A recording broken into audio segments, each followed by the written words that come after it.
Happy Wednesday, everyone. Welcome to the Bologna Show presented by the Chicago Sports Bums. I am Bologna, and I'm back, baby.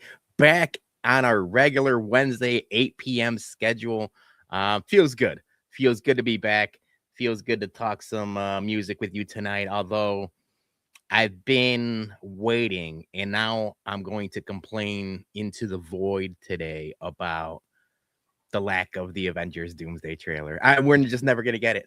We're never going to get it. I thought for sure we were going to get it at the Disney upfronts this week.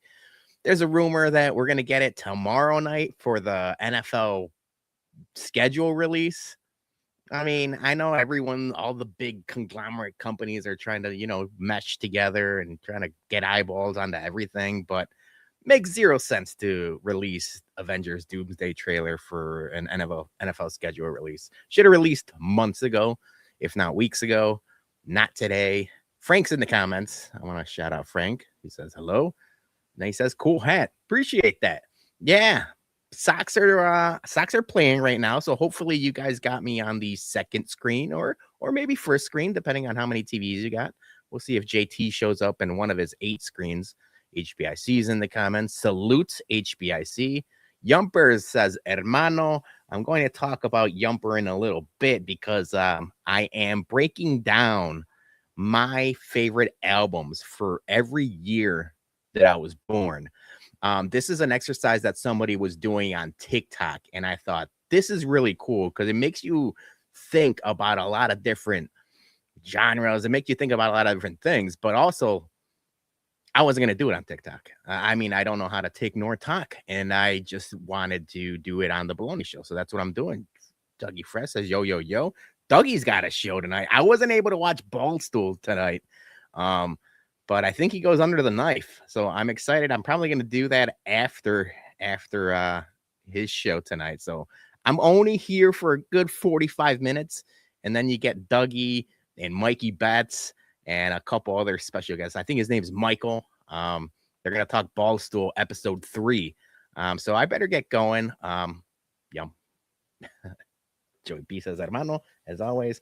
So yeah, before I break down my favorite albums for every year that I was born, I do have a little bit of nerd news backlog that we should be talking about, and I am going to talk about it in future episodes, but I just wrote down a list of things I'm going to be talking about. Probably not this week because we're on a time crunch, but in upcoming weeks. We got Maul Shadowlord, Daredevil, the new Punisher one-shot that sounds fantastic. I saw a couple reviews. I haven't watched it yet. I watched the new Mortal Kombat movie. Oh boy, I have thoughts on that. By my reactions, you probably could figure out what I thought about that. And then Matt Reeves is just teasing a bunch of Batman stuff. Matt Reeves is doing a better job teasing Batman today than Marvel has been doing with the Avengers Doomsday. So I'm actually excited for some Batman news. But yeah, Yumper saw that as well. Thriller. You know what? So here's what I'm going to do. I'm going to do a little bit of business for ourselves. I'm going to talk about the other business with Yumper when I get to the specific point of the show that I want to talk about Yumper. Spoiler alert, it's probably going to be Depeche Mode. But for now, we're like, 3 days away? Whiskey at Comiskey is back. I mean, I I don't even know how long. Like, it's been a long time. We talked about it in the Bumpcast. It's been a long time since Cubs Sox felt like it meant something. Um, and we're gonna be in Lot B Saturday with JP Graziano's and TasteRealChicago.com, Off Hours Brewery, and Manuscrito Tequila. And I can't wait. I'm pumped. Our RSVPs are at a pretty healthy number, but they're still open. So if you want to go to the game, if you want to go to the tailgate and not go to the game because they're sold out as of today. I saw the Scott Merkin tweet saying that the game is sold out, standing room only. But we're still going to be in Lot B. So come hang out. And while Cubs and Sox play, we're going to have a promo with TasteRealChicago.com. Promo code BUMS gets you 20% off all of their goods, their Jardinera, Muffaletta, beef kits, hats, merch, and everything like that. We also got a giveaway. If you order from TasteRealChicago.com this weekend and you show us your receipt, you get entered to win a bottle of Blanton's Gold. This is just the box, but HBIC has the bottle, and it's a store pick. It's a store pick single barrel from Binny's. Blanton's Gold is a very good bottle of whiskey. A lot of people say a lot of things about Blanton's and the hype, and everything else like that. But the Gold and the straight from the barrel, those are good bottles of whiskey. So if you're not able to get that, just go buy some Jardinera, Muffaletta, all of that stuff. Show us that you use promo code BUM, and you'll be entered to win a delicious bottle of Blanton's. But I'm excited to see everybody. We got a couple special surprises on Saturday in Lot B. And yeah, let's get this. You know what I'm going to do? I'm going to make this presentation a little bit smaller, make myself a little bit bigger, and we're going to get to it. I was born in 1983. I'm an old man now. And I didn't want to pick an album from 1983 that I was born in November. So it basically, I only got two months to work with for 1983. And I will say the first 12 years of this is me going back, right? Like you're not listening to this kind of music when you're 2, 3, 4, 10 years old, but you go back and you realize what you like and you realize what you love. But once we get to like 93, 94, those are when you're starting to, I'm starting to buy, the albums or cassettes with my own money, with my allowance or, cutting the grass money. But let's get to 1982 or 83. I know a lot of people, and we talked about this with Johnny. A lot of people have a lot of things to say about U2, but U2 Live Under a Blood Red Sky is my favorite album for 1983, or at least November and December of 1983. Starts with Gloria. Got some Sunday Bloody Sunday is one of my favorite songs ever. I used to listen to that before every soccer game to get me pumped up. I got a buddy, shout out Chris McNally. He's the one that got me into U2. He's Irish guy, big fan of U2. He's like, hey, you got to listen to this stuff. And I did, and I liked it. So that's the first album, my first favorite album. Second one on the list, 1984. And this is my first. There's going to be a theme here. I should mention there's a lot of subjectiveness to all this, right? There's like what's favorite to me is not favorite to you. This is not the popular picks, although a lot of them are like basic bitch answers.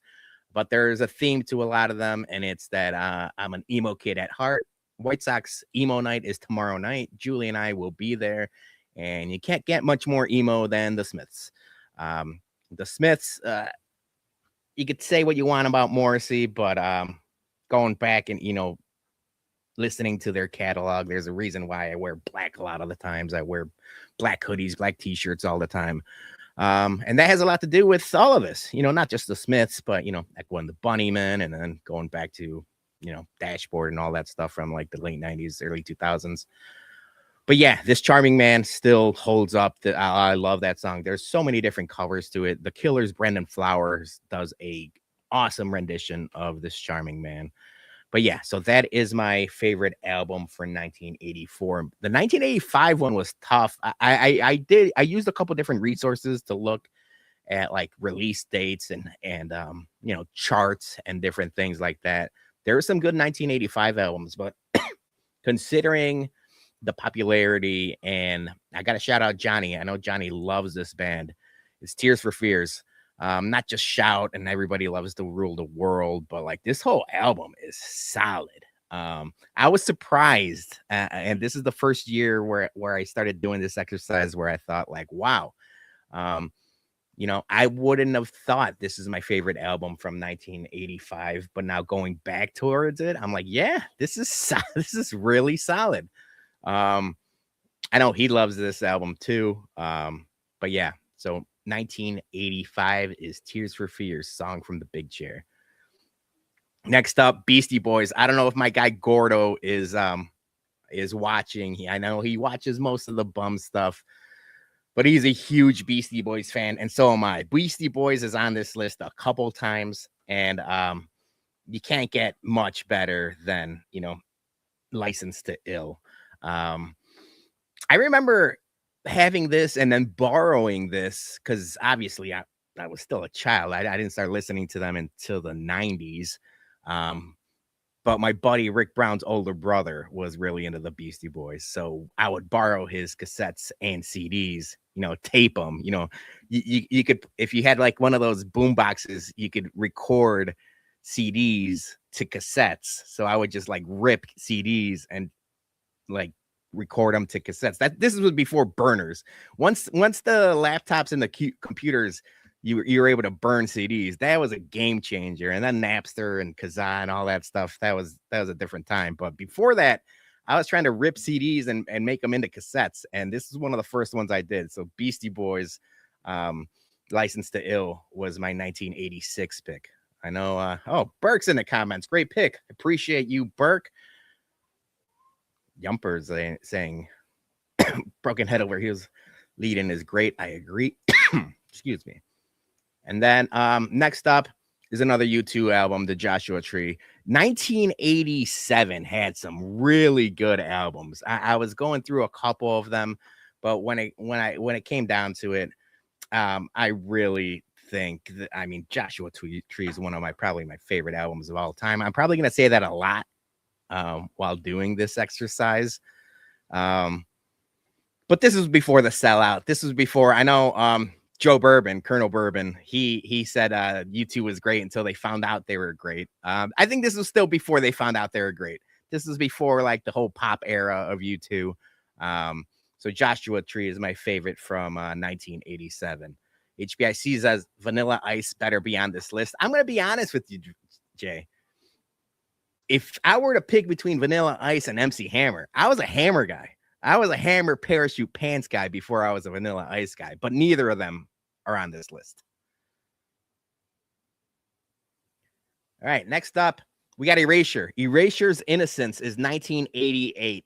And this beat out, I ended up going back and listening to both because I'm like, it's either going to be U2's Rattle and Hum and Erasure's Innocence, but I love Erasure. This is the stuff that like my uncles really got all of like me, Johnny, my cousin Joel into like the Erasure, Depeche Mode, that kind of stuff. And Erasure's Innocence is probably my favorite of them besides like their greatest hits and stuff. I remember listening to this. We were on our way to Florida. My mom rented a Ford Windstar to go to like Disney, and my uncle Peppy was the driver. And he listened to this album 18 hours straight. He didn't change the album. We listened to this from Illinois all the way to Kissimmee, Florida, and I'm like, this is just ingrained in my head. HBIC says, boo, no Erasure. I might have to put some Erasure onto the Whiskey at Comiskey playlist, baby. Chains of Love, are you kidding me? Come on, little respect. Next up, Tom Petty. Tom Petty's 1989 album, Full Moon Fever. I've talked about my love for Tom Petty in the past. I've said Tom Petty's better than the Beatles. I've had this shirt. I like this shirt I had for a long time before they stopped fitting me. But yeah, this is really solid from Tom Petty. And then we get to Joey P's favorite album, maybe Yumper's favorite. There's a good discussion on White Sox Twitter between The Cure and Depeche Mode this weekend, and Violator by by Depeche Mode. I mean, you can't go wrong with it. I mean, it is solid, top to bottom. See, this is where I knew it was gonna I knew he was gonna love it. It's just good. It's just solid. It's their best. It's their best album by far, or at least not by far, but it's their best album to me. And I'll let this lead into a little ad for my guy Yumper. Penguin Imprints is an independent print and custom apparel shop specializing in direct-to-consumer orders. From file prep to final cut, every order is treated like it matters and not rushed through mass production like other print houses. From sticker packs to t-shirts, custom canvas artwork, and my own personal favorite, the Abolish Ice line, Penguin Imprints has something for you. Penguin Imprints is a proud sponsor of The Bologna Show. Head over to penguinimprints.com and type in promo code Bologna for 20% off your purchase. All right, so Violator was 1990. Now, going forward from 91 on, this is when I start remembering the releases. Now, I didn't probably buy some of these like the year they came out, but I remember, going out and looking for these and buying them. And as much as I didn't want, I thought maybe there's a chance this wasn't going to be my favorite album of 1991. Yep, it is. It's Nirvana's Nevermind. I went back. I thought maybe Achtung Baby from U2 was going to be on there. There's going to be a couple different options.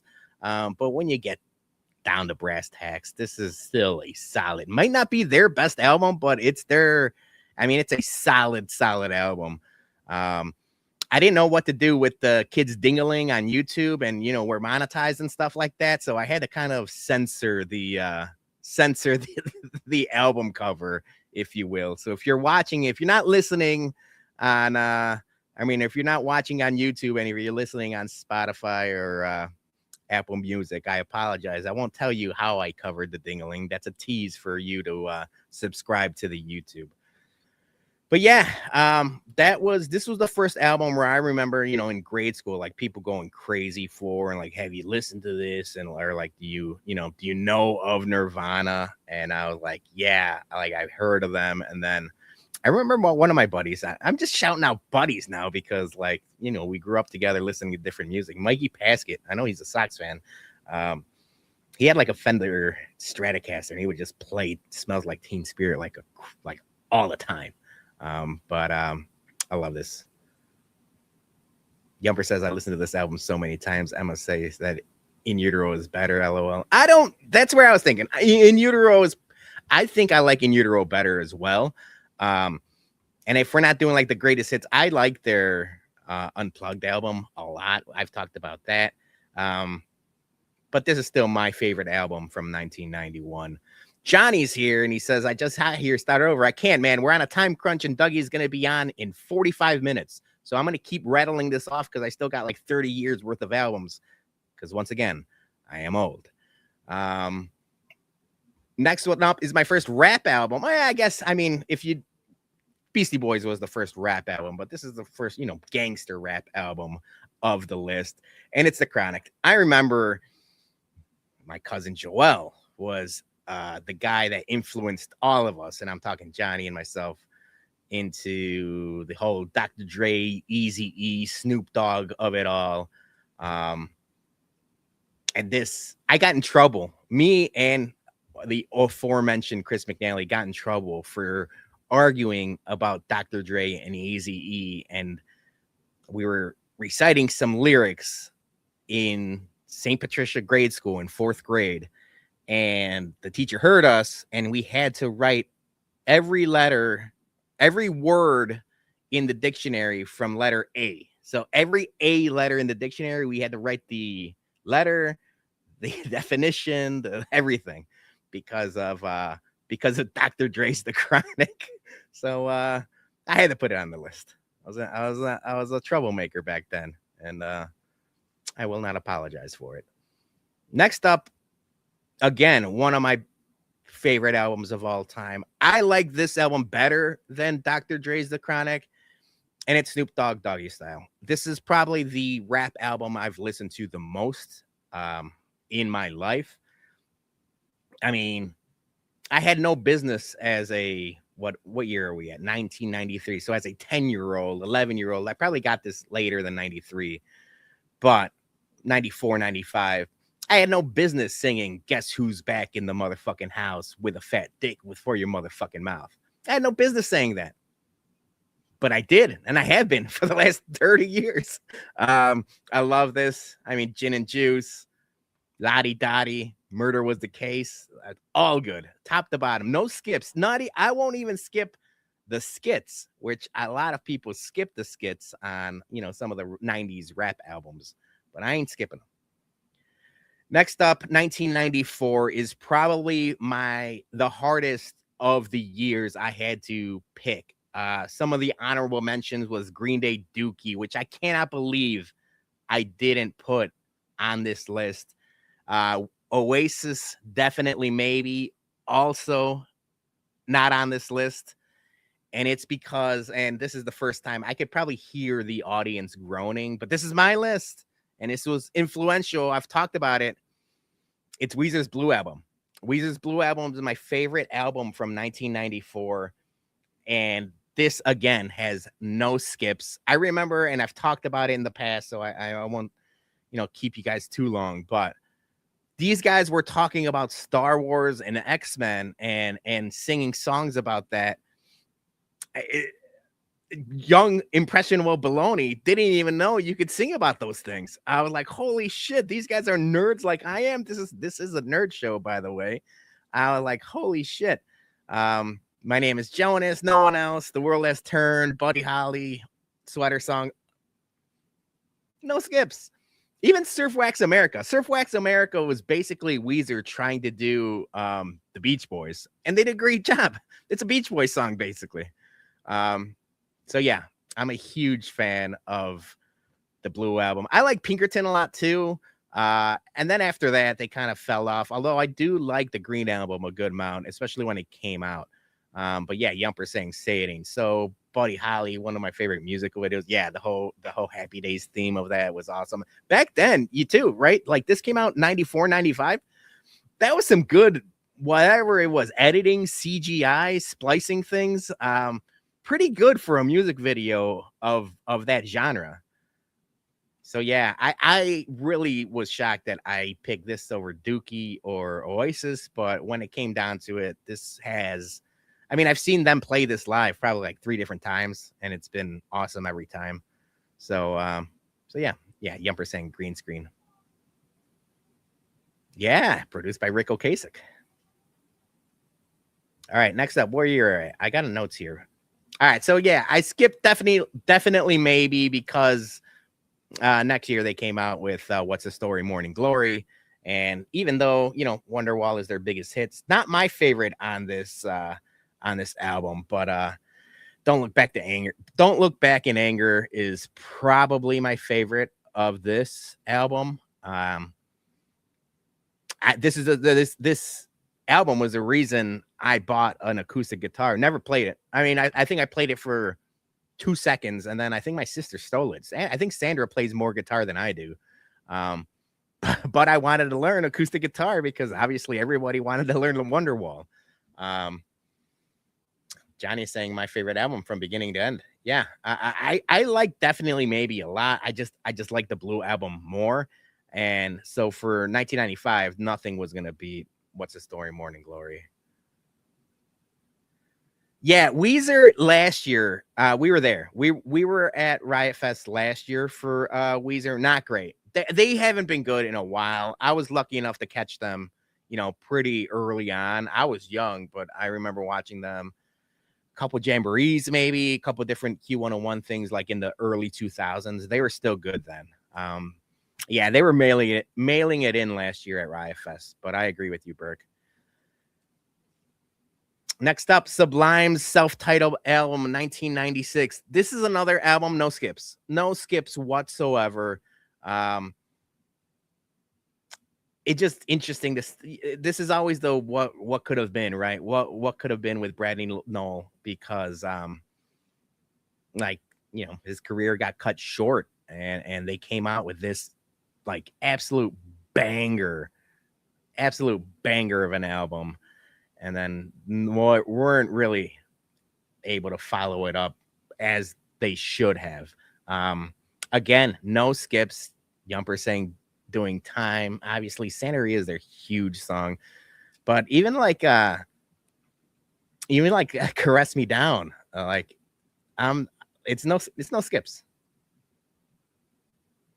Johnny Butt. Yeah. That's a good one, Jack. All right, let's keep moving on. This is where 1997, I'm going to lose a couple people. I feel like I've been doing a good job, keeping the comments entertained, keeping, kind of like the general public entertained, but like as actors say, like if you're doing an acting, like maybe you're doing a Hollywood blockbuster, then you do an indie art house thing. And I'm not saying this next album is an indie art house album, but this one's one for me. It's some for you, then some for me. And 1997's my favorite album, maybe my favorite album of all time, is Third Eye Blind's self-titled. Say what you want about Stephen Jenkins, like a lot of frontmen, but this was me in 7th grade, 8th grade, just having the time of my life. I know people don't like Semi-Charmed Life and a bunch of different things, but this album is so good. HBC says, when's Dougie on? You know what's funny?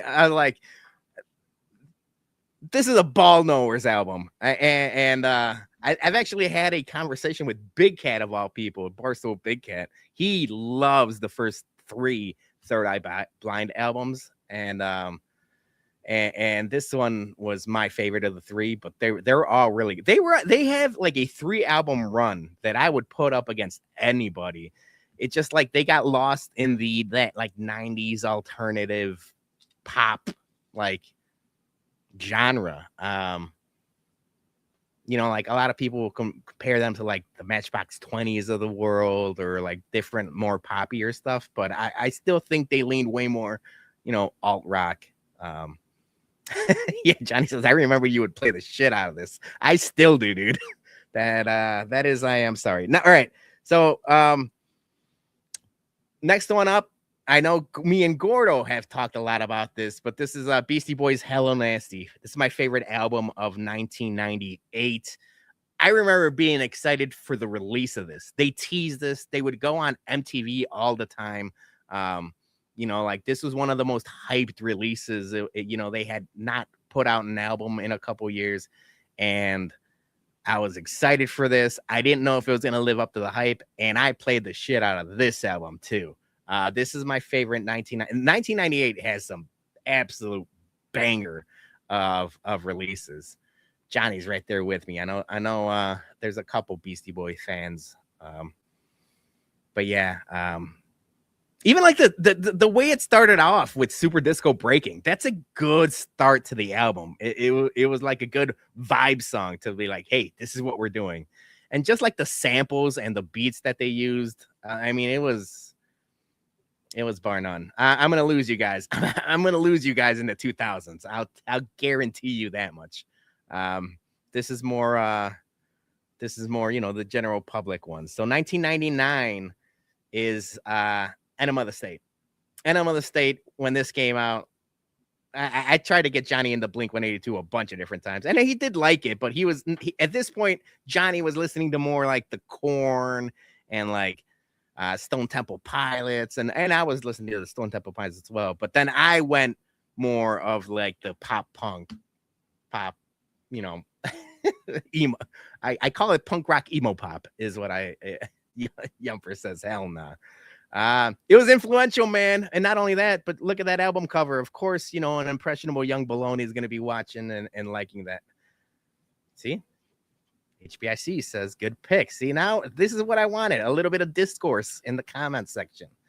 But yeah, I like Blink from, when Dude Ranch came out, and this was just like their step up. They got a bunch of money. They were able to hire a little bit better producers. They were able to this sounded a little cleaner, but still really good.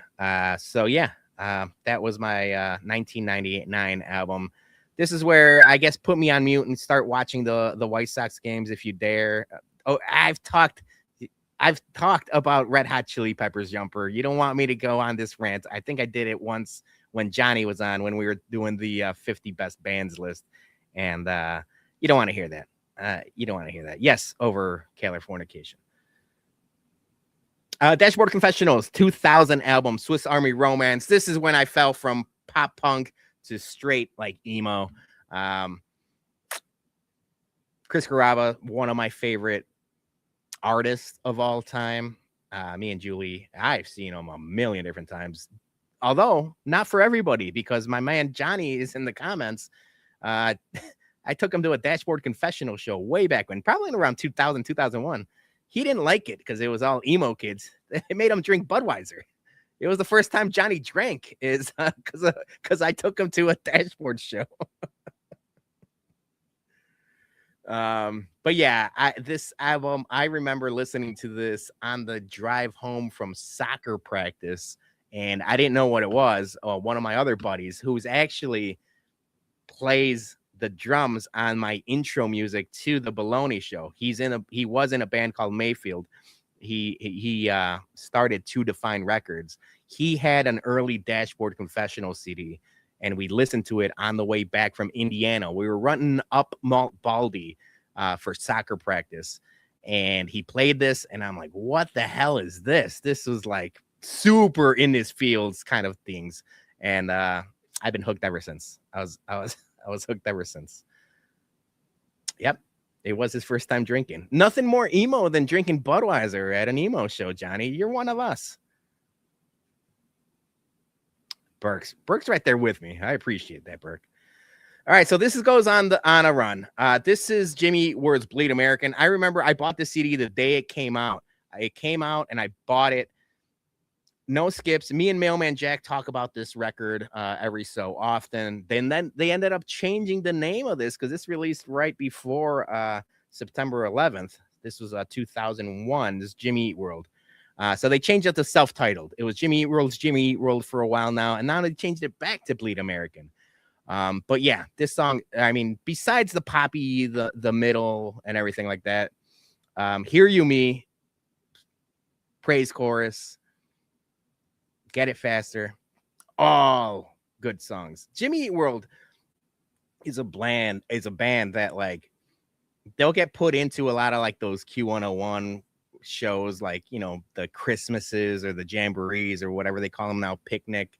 And, you know, most people know 2-3 different songs. They kick ass live. This Jimmy Eat World is such a good live band. They surprise a lot of people, especially in those type of environments. But I've always liked that. He said, I thought Jimmy Eat World would be bigger than they became.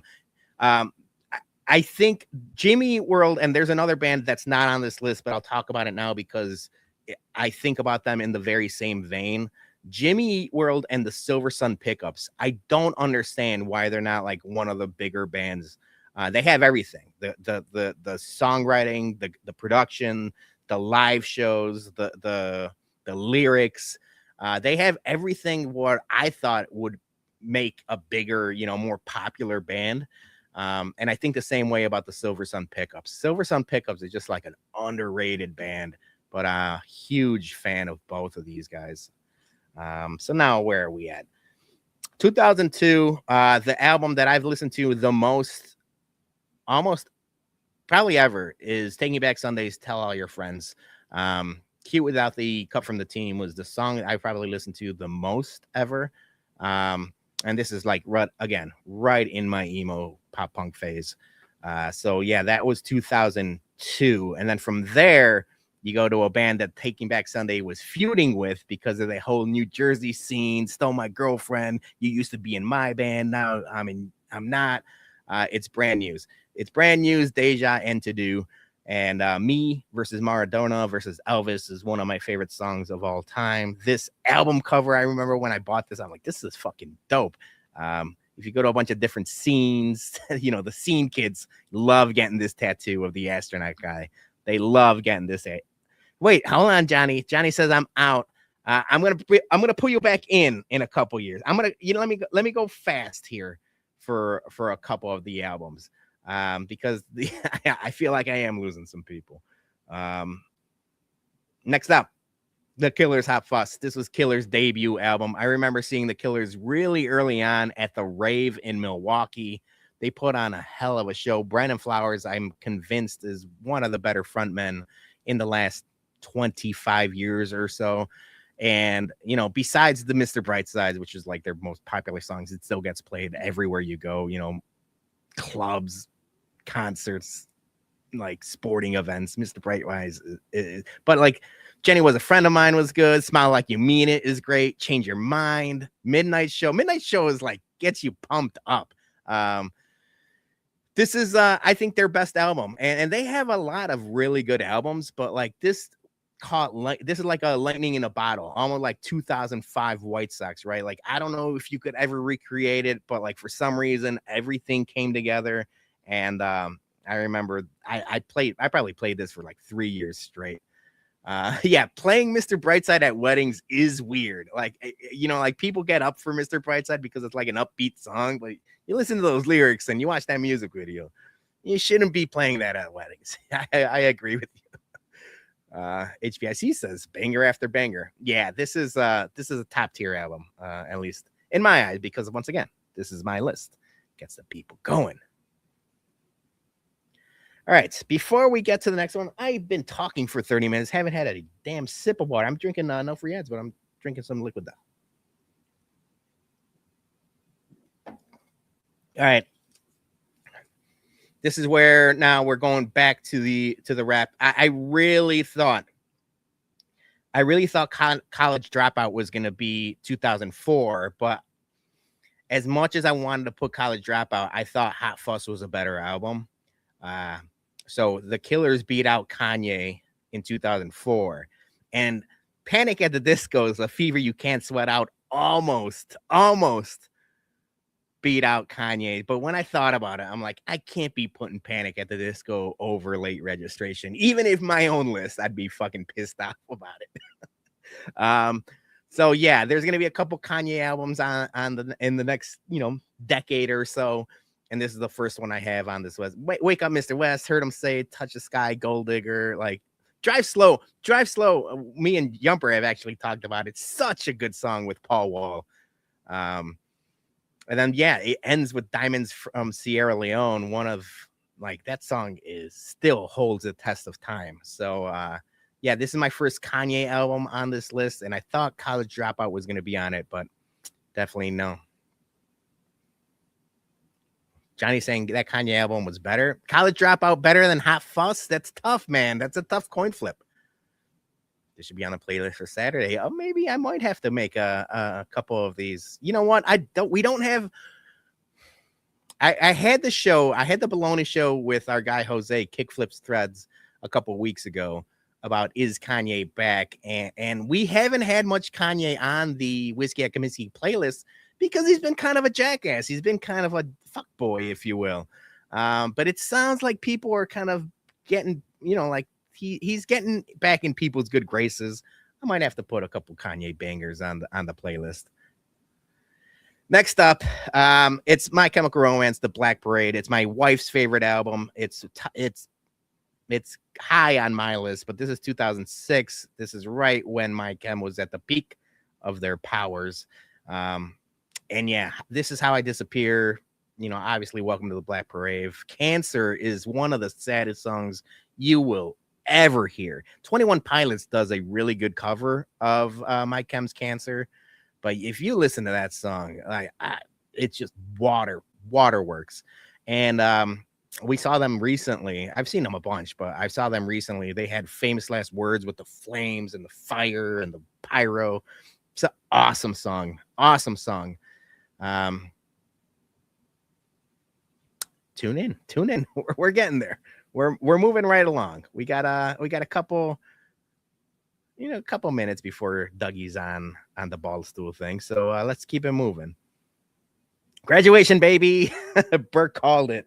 2007's Graduation. I think of the three, you know, school albums, College Dropout, Late Registration, and then Graduation, this is my favorite of the three.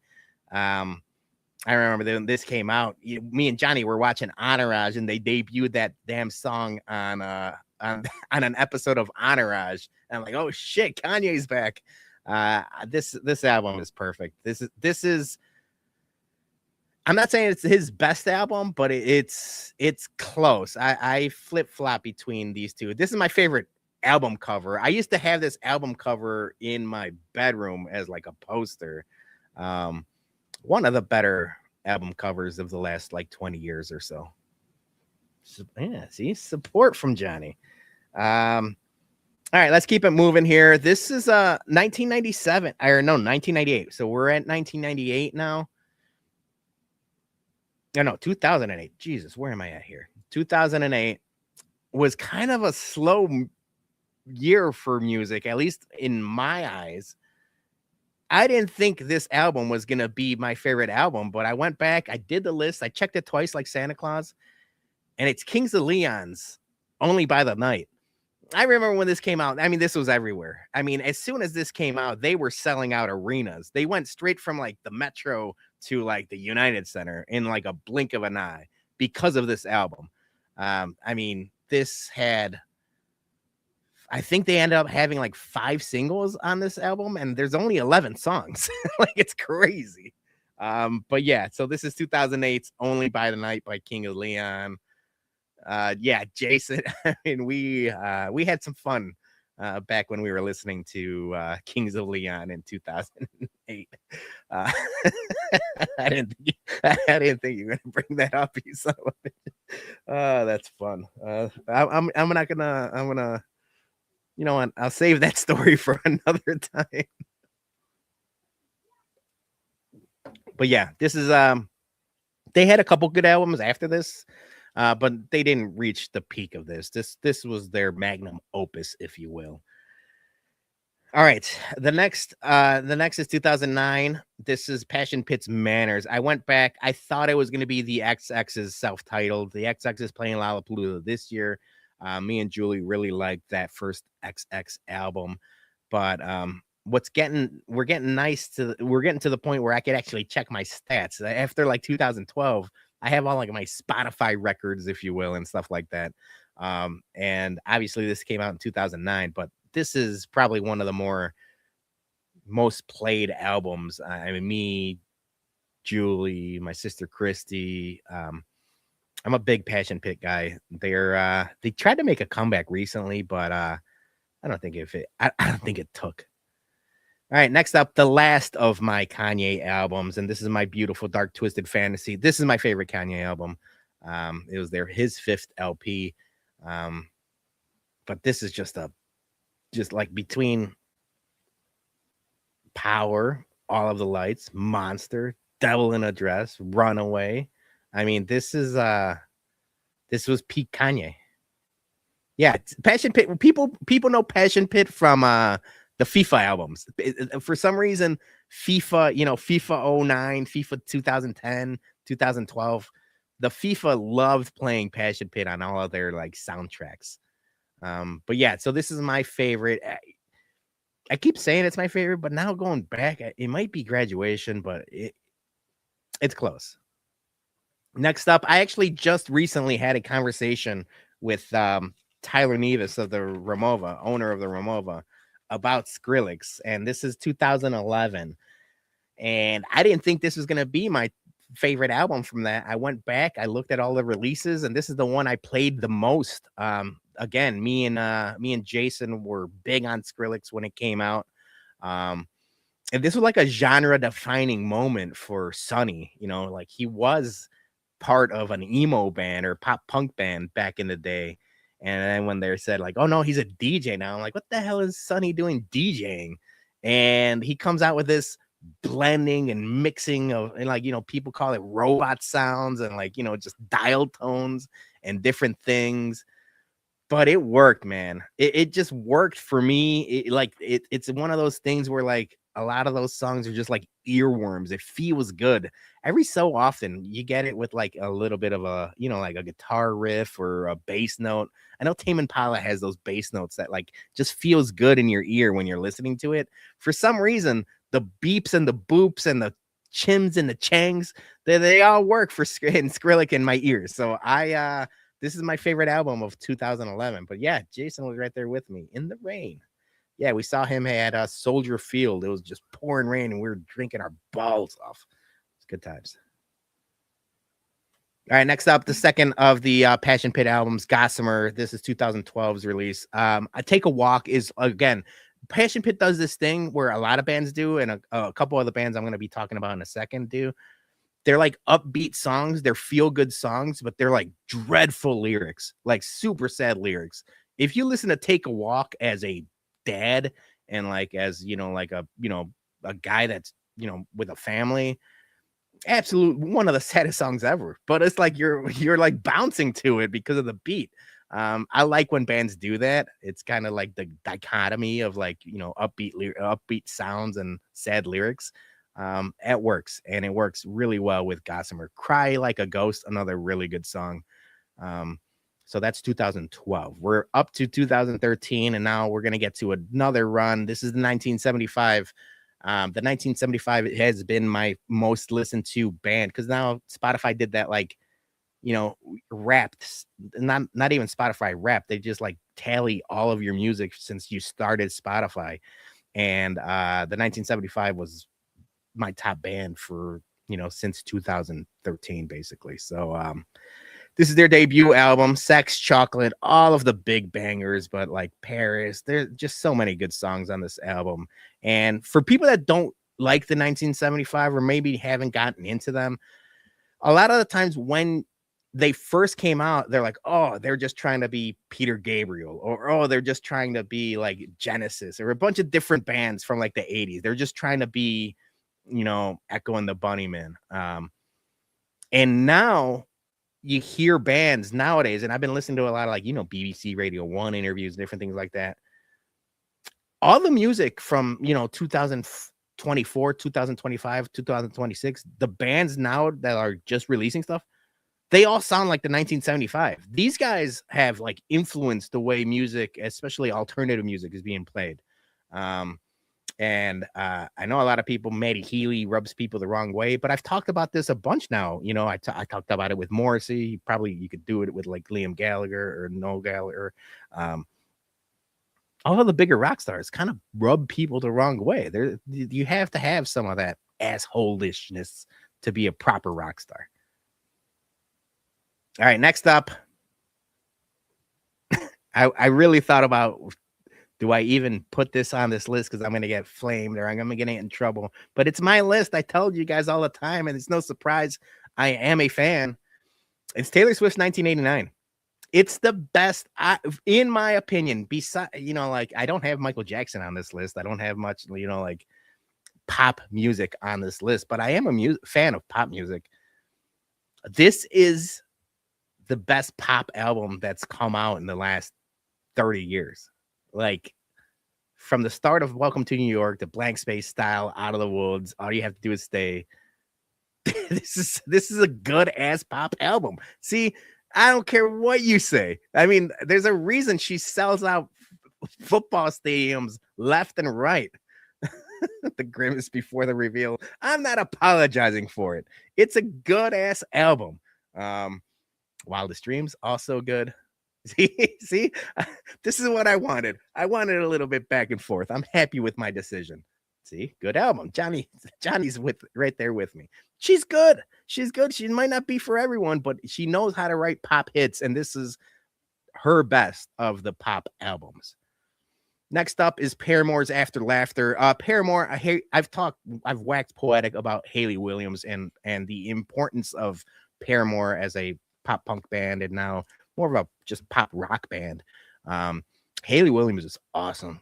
If I'm talking about Maddie Healy being a frontman and like being one of the better frontmen, and Brandon Flowers being one of the better frontmen as fronting the Killers, Hayley Williams might be the best front woman of the last 20 years. She's got a voice, she's got style, she's got look, she's got attitude. Paramore, again, they're huge, but right there with like Silver Sun Pickups or Jimmy Eat World, or like they should be just as big as Taylor Swift. I mean, they write pop songs, they write rock songs. They're so good. Hayley Williams is Queen. Oh yeah, Haley Williams is Queen after what she did last week.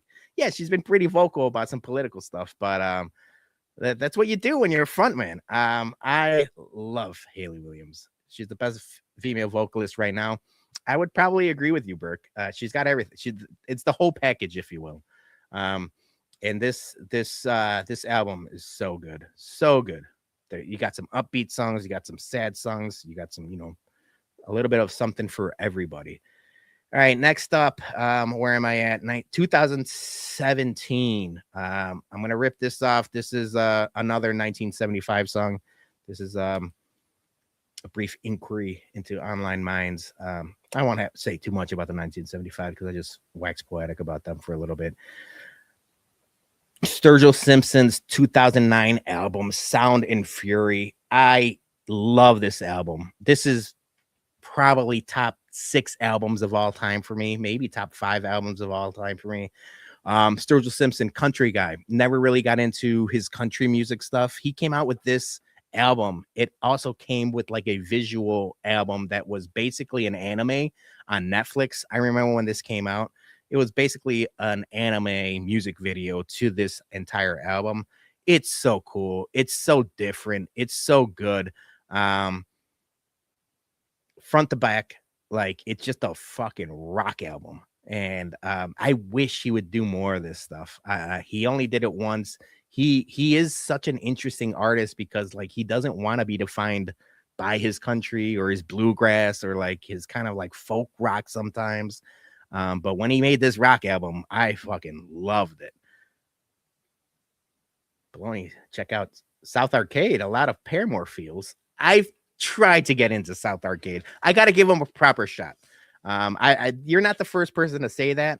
I got to give them a proper listen. I might do that at work in the next couple of days. But yeah, Sturgill Simpson. This is an album I've talked to Mailman Jack about for a little while. Really, really good. All right, next up, no Grimace this time, but sorry, Frank, it's Folklore. It's Taylor Swift's sadder of the albums, her Inner Fields album. And I listened to this a bunch when it came out. It's no surprise. It's produced by Jack Antonoff and Bon Iver, 2 guys that I really, really like. It's also got a little bit of the guy from The National, just a bunch of different bands that I really like. And their influence shows in this album. It's way less poppy than 1989. It's more brooding. It's more sad. But it's an album that I go back and listen to a lot. So yeah, that is my favorite Taylor Swift album is Folklore. This is 2000. So speaking of Jack Antonoff, he made his, I listened to Jack Antonoff when he was in Steel Train. That was they were like a pop punk ish type of band. And they were on Fueled by I believe they were on Fueled by Ramen. They were on one of the poppy punk band. But then he came out with Fun, and that those 2 Fun albums just were crazy. It's got super famous. They broke up. He starts Bleachers. He starts writing music for everybody. I'm talking Lord, Taylor Swift, and Lana Del Rey. And in between, he's just making really good albums on his own. So this is Take the Sadness Out of Saturday Night. This is his Bleachers album. Me and Julie were able to watch Bleachers before this came out. It seemed like they were playing like a hotel bar in downtown Chicago before they really got famous. One of the better concerts I had ever been to. And this album specifically, he's got that song, Chinatown with Bruce Springsteen, and I was never really a Springsteen guy, but you could tell that his influence on Jack Antonoff. But Jack Antonoff's basically trying to do Bruce Springsteen in his career. What year are we on now? We are in 2021, Johnny. This is 2021 album. Rick says, I don't mind the wife putting on folklore in the fall. Yeah, it's a good fall album, apple spice and pumpkin patches. It's a good album for that. But yeah, Bleachers is one of my favorite bands of the last like 10 years or so. And that has a lot to do with, Jack Antonoff's writing style and production and stuff like that. There's a reason why he wins 1,000 Grammys. All right, next up, this is my first Spanish-speaking album of this, thing that I'm doing, and this is Un Verano Sin Ti from Bad Bunny. I never really listened to Bad Bunny. I had heard Dakiti and a couple different songs, but both of my sisters, really got into Bad Bunny, and they're like, "You gotta listen to him. You gotta listen to him." And I finally did after a little bit of convincing, because I was never really I don't know if you want to call it reggaeton. It's not even reggaeton. It's just Latin rap at that time. And now he's blending genres and he does like his own thing basically. But yeah, Moscow Mule, so good. Like I think there's like 4 different songs on this album that are in our Whiskey at Comiskey playlist currently. So this was like his first, like he was already a huge star, but this album was the one that took it over the top before, DTMF. So that is 2022. 2023 is Hot Mulligan. Hot Mulligan is my favorite band currently, like of the last like year or two. But this is the first time like I really started getting into them. And Southside Bump says no Peso Pluma. Peso Pluma lost. So his Genesis album was my second favorite. This is my first favorite for 2023. So when Genesis came out with, or Peso Pluma came out with Genesis, I thought there's a possibility it's my favorite album, but no, Hot Mulligan beat it through. I'm a huge Hot Mulligan fan. I talked about Taking Back Sunday back in 2021, 2020, no, 2001 and 2002. They're basically Taking Back Sunday for the new generation. And they put on a really good show. They're playing Lollapalooza this year on a Sunday, and I'm gonna try to get to it because it's gonna be Hot Mulligan and then Turnstile and then the Smashing Pumpkins, and it's all gonna be on those 2 stages, so you don't have to really walk or go far. And I'm like, man, I might want to spend the money to do the back to back of Hot Mulligan, Turnstile, Pumpkins to end the night. And I know a lot of people don't like Pumpkins currently, and Billy Corgan, but I've never seen them. I've never seen the Smashing Pumpkins live, and it's one of those the last like bucket list items of like, I should probably see the Pumpkins. So I think I'm gonna try to get to that. Next up, another Spanish speaking song. I really like Catriel and Paco Amoroso. If you haven't heard them, or if you don't know what I'm talking about, they have a tiny desk because of this album. So this album came out and then they released a tiny desk, and it's probably my favorite tiny desk ever. That launched them into superstardom. That now they played Coachella, they played all of like the bigger festivals. They're selling out arenas, but they are so good. Their new album is actually really interesting. They got like Jack Black on it, they got Sting on it. They have a bunch of I'm talking about like Bad Bunny blending genres. These guys really do blend genres. There's some rap, there's some alternative, there's some, like real cumbia, there's some real merengue. It's like all over the place, but all in the really, really good way. If you haven't heard of Catriel and Paco Amoroso, I would recommend it highly. Go watch that tiny desk and then get back to me. All right, we got 2 left. I've been going for 55 minutes, and Dougie is almost ready to talk Ballstool. So, Hot Mulligan, this came out last year. It's the album I listened to the most last year. It's the sound a body makes when it's dead. Really, really good emo stuff. And then the last one this year is The Academy Is came out with an album, first album in like 14 years. I didn't know if it was going to live up to the hype. They went back to like their roots, and they're a Chicago band. I'm a huge fan of them, and that's my favorite album of this year. It just beat out Joyce Manor. The new Joyce Manor album is really, really good. So yeah, this was fun. I didn't think I didn't know what I was gonna get myself into when I started this exercise. I saw the guy on TikTok and I'm like, you know what? Let's do this. I could probably do it for Bologna Show. And I did. We went 56 minutes with my favorite albums from each year I was born. So I appreciate everyone watching. I appreciate everyone in the comments. This was fun discourse when we're going back and forth talking about different things. And Yumper says, when I see you, I'm going to argue with you. I wouldn't have it any other way, my friend. Thank you guys so much for watching. Stay tuned and don't go anywhere. Just stay right there. Dougie's going to be on with Mikey Betts and Mike. They're going to be talking Ballstool. I will see you guys in Lot B for Bears, White Sox versus Cubs. Remember to go to tasterealchicago.com. We're giving away a bottle of Blanton's Gold. And I'll be back next week. Normal schedule now. I'm not missing no more Wednesdays. I'm not going at 9 or 10 p.m. We're doing 8 o'clock Wednesday. We're talking nerd news. I got some fun guests lined up. Tune in. Hit the subscribe. We'll talk to you guys later. Salute. Goodbye for tonight. Know that I'll see you